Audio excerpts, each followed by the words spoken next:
Est-ce que la situation est parfaite? Non. Au demeurant, le président est lucide là-dessus. Est-ce que la Syrie aura une situation qui se règle dans les 15 jours, les 3 semaines, le mois qui vient? Non. Ayons d'ailleurs l'humilité de regarder les pages de notre histoire où, après des guerres de quelques années ou des révolutions de quelques autres, combien de temps avons-nous mis à nous rétablir? Ça prendra du temps, après 15 ans d'une guerre sanglante, à rétablir ce peuple et ce pays. Ce que je vois, c'est qu'il y a un dirigeant qui est en place. Il a mis fin à un régime que nous avions condamné, combattu, dont nous connaissons la responsabilité. Il est prêt à s'engager. Les premiers actes ont conduit à des résultats qui vont dans le sens des engagements pris. Échange avec le Liban, début d'un travail sur la frontière.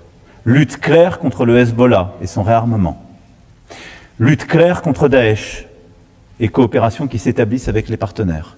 Lutte claire contre le Captagon et sa production. Elle a déjà baissé de 80%.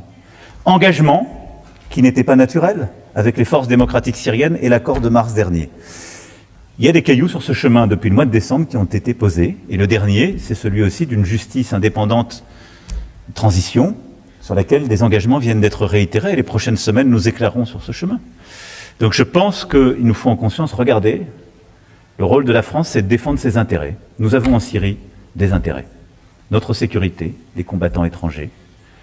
Notre sécurité, lutter contre Daesh. Notre sécurité, lutter contre le Hezbollah. La sécurité et la stabilité de votre pays, de la région. Et donc, c'est un dialogue qui est important et utile. Mais il est exigeant.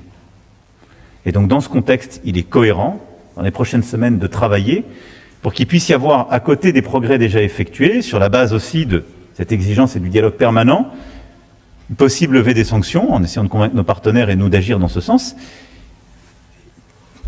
Et on regardera les 6 mois qui suivent. Et si les choses devaient revenir en arrière, si les résultats, les actes ne devaient pas suivre la parole, on pourra réévaluer. En tout cas, je pense que c'est mieux que de rester de son côté, de donner des leçons sans efficacité. Parce que c'est l'intérêt de la France. Et parce que c'est aussi cela, l'histoire de la France avec le peuple syrien.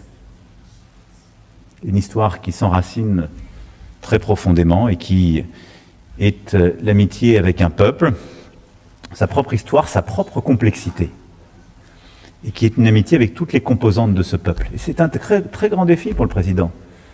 Et je sais qu'il y a des gens qui ne lui font pas confiance, qui disent il fera ceci, cela. Il le sait très bien, d'ailleurs, je crois qu'il est lucide. J'ai été clair, moi, dès ma première discussion. Mais quel chemin possible? Si je lui dis, sans rien avoir vu, j'ai pas confiance en vous, débrouillez-vous. Je ne fais pas mon travail. Donc voilà, on va avancer sur ce chemin. Et vous nous avez entendu, si nos actes suivent les mots prononcés aujourd'hui, il y a un chemin possible. Et ce chemin, je crois, est bien meilleur que les années qui viennent de s'écouler pour le peuple syrien. Et il sera bon pour la France aussi.